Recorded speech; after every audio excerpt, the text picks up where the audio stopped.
Good morning, I'm Niva Manu, and this is your morning news fix for Monday, 5th of February. In this update, all eyes will be on the government's arrival at Waitangi this morning. Labour and the Greens were welcomed onto Te Timarai on Saturday, followed by Te Pati Māori and the Kingitanga yesterday. It's the third time this year the government will face opposition over its proposed Treaty Principles Bill, after Ratana and a hui at Tūranga Waiwai last month. Senior political reporter Sophie Trigger is at Waitangi. Fighting words from Labour, the Greens and Te Pati Māori have promised to defend Te Tiriti o Waitangi in the face of the government's proposed bill. Korero from Tangata Whenua has urged unity and peace, but also made it clear their feelings and frustrations would be made known to the government.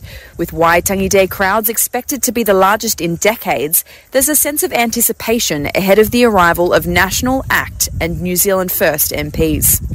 And Te Pati Māori says that they've been in opposition since 1840. Co-leader Rawiri Waititi says standing with Mana Motuhake is where they fit. This has not been opposition in a Kāwanatanga space. We are opposition in a Mana Motuhake space. And so both Kāwanatanga, National and Labour didn't want us. We're the party nobody wants. The smell of smoke is ripe across much of Christchurch as fire crews work to get a large vegetation fire near Kui under control. Fenn says the blaze is burning through pines and scrub in an area about 2.5 kilometres long and 500 metres wide. The fire is estimated to cover 70 hectares. Newstalk ZB listener Josh told Roman Travers he was woken by the fire about 10 last night. It took off within 10 minutes. And then it just went through and just erupted, and then it's just burning everything down towards the river.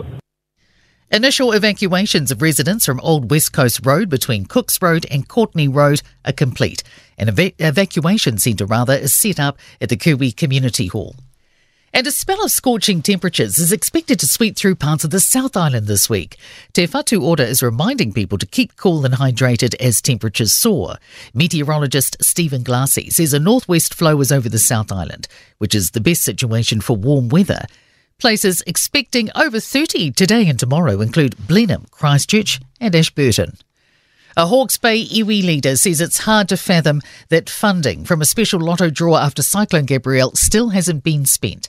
The special draw raised more than $11 million. The Department of Internal Affairs has confirmed the funding hasn't been allocated, but expects there will be action this month. Ngati Kahungunu chairman and former Hastings councillor Baden Barber told Francesca Rudkin 6 months ago it was urgent the funding reached communities. There's many projects that money could go into in terms of building community resilience. In sport, the Black Caps are 258 for 2 after the opening day of the first cricket test against South Africa at Mount Maunganui. Manchester United switched places with West Ham 3-0 after the battle of 6th and 7th on the Premier League ladder. Wolves have thrashed fellow mid-table battlers Chelsea 4-2 at Stamford Bridge to move into 10th. And finally, the New Zealand Breakers have kept the Australian Basketball League playoff hopes beating with a 80-78 win over the Wildcats in Perth. I'm Niva Manu. That's your latest news fix. We'll be back with the next update at midday from the Newstalk ZB newsroom.